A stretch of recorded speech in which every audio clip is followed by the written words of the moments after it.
ছিল ডাইনি বুড়ি। গভীর জঙ্গলে ঝুপড়ি গাছের মাঝে ছিল তার আস্তানা। হাজার বছর বেঁচে আছি রক্ত চুষে খেয়ে, ইচ্ছে মতন সাজবো হরিণ, সুন্দরী এক মেয়ে।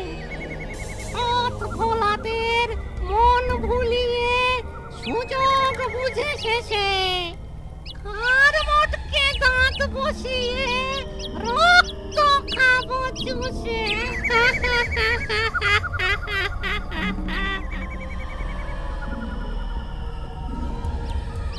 ওইদিকে আসছে মনে হচ্ছে।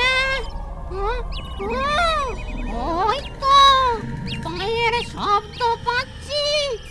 যাই যাই, আড়ালে গিয়ে লুকিয়ে দেখি। গত রাতে ঝড় জলে জঙ্গলের সব কাঠ ভিজে গেছে। শুকনো কাঠের খোঁজে পায়ে পায়ে অনেকটা পথ এলাম। বড্ড ভয় করছে, বিপদ হবে না তো? কি জানি বাবা, কপালে কি আছে।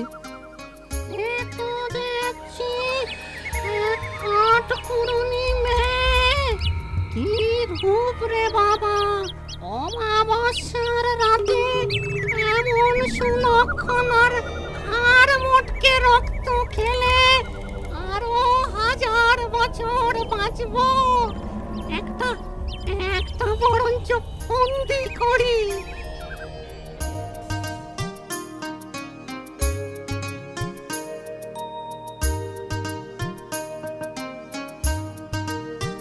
আরে, গভীর জঙ্গলে এই কুড়ে ঘরে কে থাকে?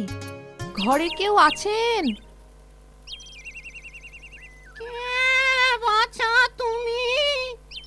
এই গভীর জঙ্গলে কি চাও? আমার নাম গোলাপি, আমি কাঠকুড়ো নেই, বড্ড তেষ্টা পেয়েছে। একটু জল খাওয়াবে দিদিমা? তেষ্টার জল চাইছ, দেব না? সে কি হতে পারে? এই নাও বাছা তোমার তেষ্টার জল।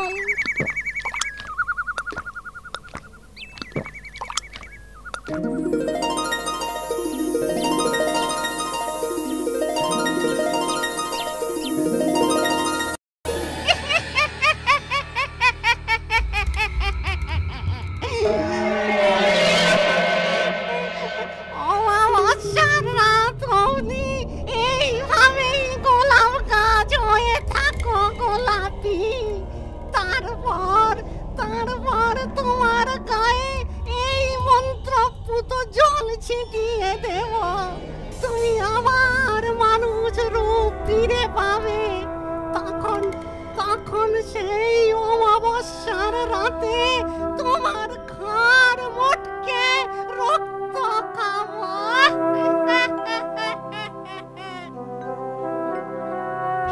দুদিন দুরাত হয়ে গেল, কোনো মানুষ আরে মুখ হলো না।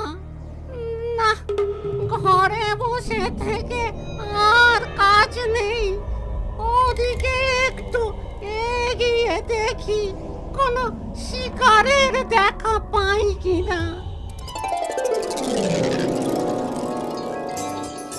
ও গোলাপ সুন্দরী, কথা কও, আমি তোমার বন্ধু ময়না।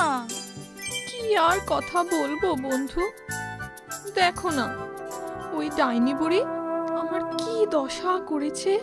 ওই পাজি ডাইনিটাকে শায়েস্তা করতেই হবে। আর কবে? অমাবস্যা রাত এলেই তো আমার ঘাড় মটকাবে। ঘাড় মটকাবে? অত সোজা? তার আগেই ও সাজা পাবে, তুমি ঠিক দেখে নিও। তাই যেন হয় বন্ধু। আমি বরং এক কাজ করব, ডাইনি বুড়ি যখন এখানে থাকবে না, সেই সুযোগে কোনো ব্যাতকে ভুলিয়ে আমার পিছু পিছু এখানে নিয়ে আসব। তারপর তুমি তাকে তোমার মনের দুঃখ জানিও। ব্যাধ নিশ্চয়ই একটা ব্যবস্থা করবে। এখন যাই বন্ধু, পরে দেখা হবে। তোর একটা মানুষেরও দেখা নেই। না, যাই, আজ একটা মানুষের রক্ত পান করতেই হবে।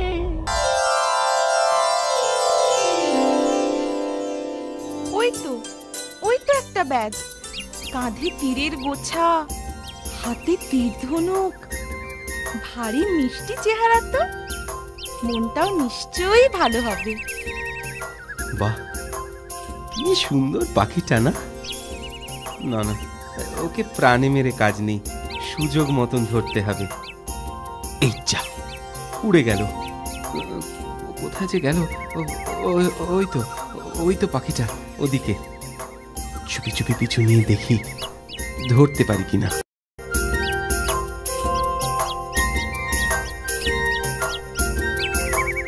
বাহ, কি সুন্দর গোলাপ গাছ। গোলাপি, ও গোলাপি, দেখো কে এসেছে। এবার তুমি তোমার দুঃখের কথা বলো। মা, পাখি মানুষের মতো কথা বলছে, কি আশ্চর্য! আবার গাছকেও কথা বলতে বলছে। তুমি যা ভাবছো তা নয়। আমি এখন গোলাপ গাছ হলেও আসলে এক কাঠকুড়ুনি। আমার নাম গোলাপি। তা তোমার এমন দশা হলো কি করে? কোনো মুনি ঋষির অভিশাপে নিশ্চয়ই।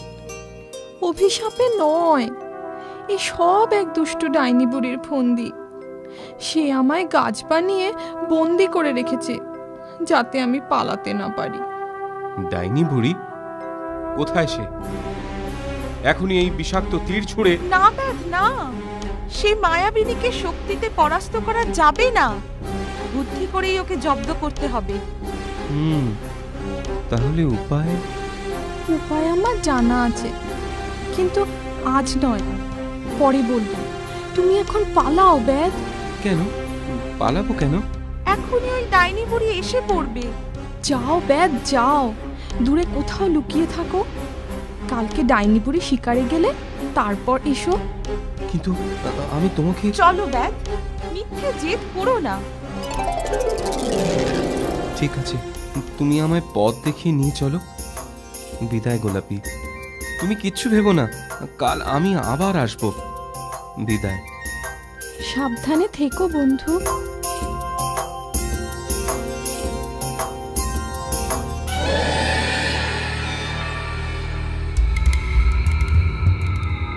বাতাসে কেমন একটা মানুষ মানুষ গন্ধ পাচ্ছি, কিন্তু চোখে তো কাউকে ঠাউর হচ্ছে না। যা ভেবেছি তাই, যতই ঘরের দিকে যাচ্ছি ততই গন্ধ তীব্র হচ্ছে। যাই যাই, দেখি ঘরে গিয়ে ওটার খাড় মটকাই।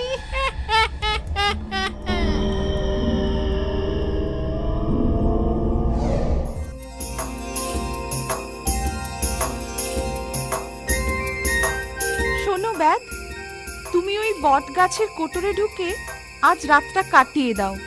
কাল দিনের বেলায় ডাইনি বুড়ি শিকারে বেরোলে আমি তোমায় খবর দেব। গাছের কোটরে ঢুকতে হবে কেন? বাইরে এই জায়গাটা তো বেশ ভালো ছিল, কি সুন্দর বাতাস বইছে। বাতাস বইছে বলেই তো ভয়। তুমি ওই গাছের কোটরেই ঢোকো। তুমি কোটরে ঢোকার পরে বুনো গুল্ম লতা দিয়ে আমি কোটরের মুখটা ঢেকে দেব। সেই তীব্র বুনো গন্ধে তোমার মানুষ গন্ধ ওই শয়তান ডাইনি বুড়ির নাকে পৌঁছবে না। যাও যাও, দেরি করো না। ঠিক আছে বন্ধু, তুমি যখন বলছো তাই হোক।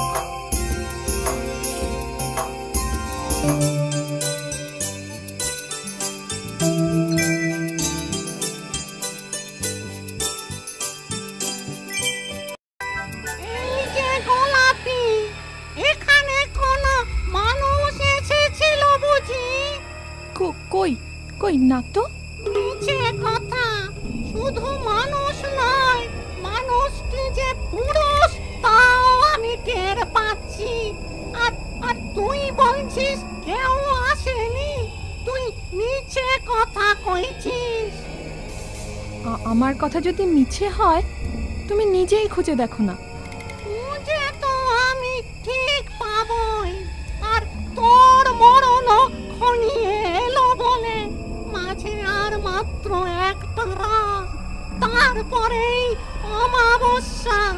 সেই রাতই তোর শেষ রাত এই বলে রাখলো।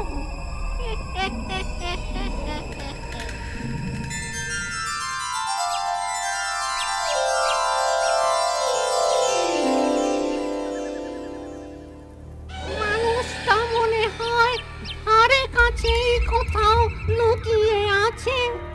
যাই, ওই উত্তর দিকটা ঘুরে আসি।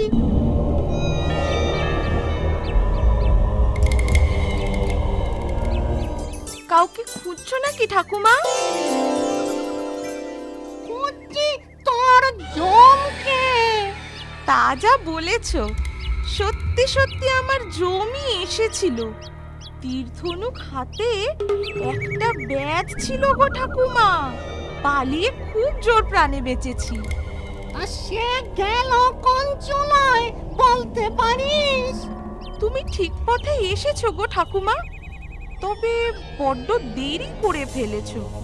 সে এতক্ষণে মনে হয় উত্তরের নদী তীরে পৌঁছে গেছে। উত্তরের নদী তীরে? সে সে আমার যেতে আর কতক্ষণ?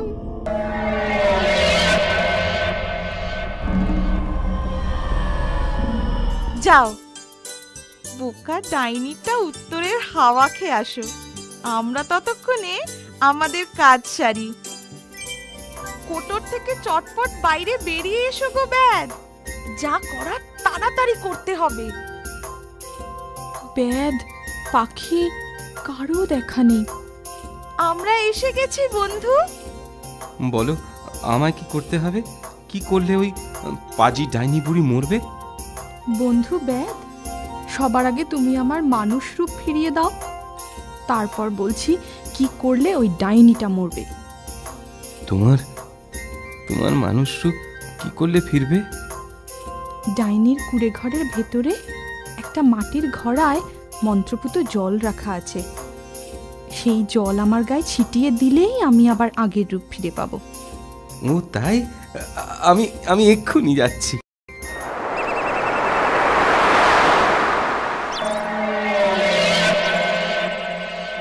নদী তীরে কাউকেই তো দেখছি না।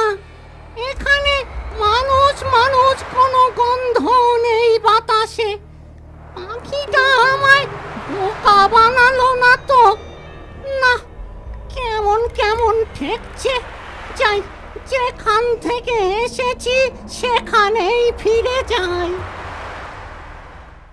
এই যে এই এই মন্ত্রপুত জল এই তোমার গায়ে ছিটিয়ে দিলাম। আরে আরে সত্যি তো, কি অবাক কাণ্ড! তোমায় কি সুন্দর দেখতে গো বন্ধু গোলাপি। তুমিও তো কম সুপুরুষ নও।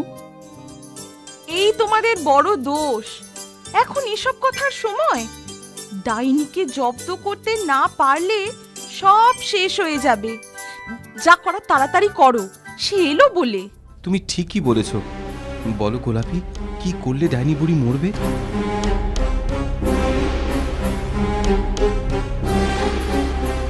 ওই মন্ত্রপুত ঘোড়াটা সরালে পাতালপুরীর দরজা পাওয়া যাবে। ওই পাতালপুরীতে একটা লাল রঙের মরার খুলি রয়েছে। সেটাকে পাহারা দিচ্ছে এক ভয়ঙ্কর ময়াল সাপ। সাপটাকে মেরে ওই মরার খুলিটাকে আঘাত করলেই ডাইনি বুড়িটা মরবে। তাহলে আর দেরি নয়, চলো এক্ষুনি।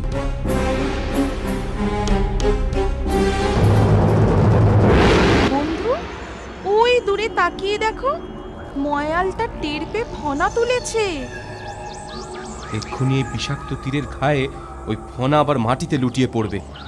এই দেখো। বাবা, তুমি শুধু সুপুরুষ নও, বীর পুরুষও বটে। ওই দেখো, লাল মরার খুলিটা দেখা যাচ্ছে। সাবধান ব্যাদ, ডাইনি বুড়িটা এসে গেছে।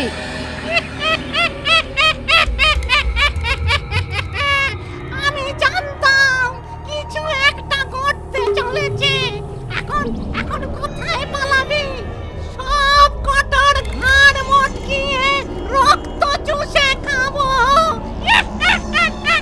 কটার ঘাড় মটকিয়ে রক্ত চুষে খাবি, তাই না? খাওয়াচ্ছি তোকে। নে। কি এ তো কিছুই হচ্ছে না। গোলাপি, গোলাপি বলো। ডাইনিকে নয়, ওই লাল মরার খুলিটাকে তীর মারো বন্ধু।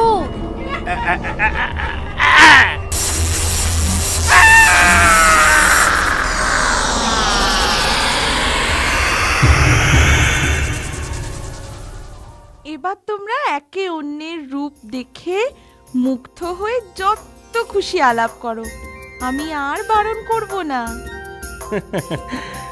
ধন্যবাদ বন্ধু। ধন্যবাদ ময়না, তুমি না থাকলে আমি আজ এই দিন দেখতেই পেতাম না। এরপর কাঠকুড়ুনি গোলাপি আর ব্যাগ শুভ দিন দেখে বিয়ে করে সুখে ঘর সংসার করতে থাকে। বন্ধু পাখি ময়নাও থেকে যায় ওদের সঙ্গে।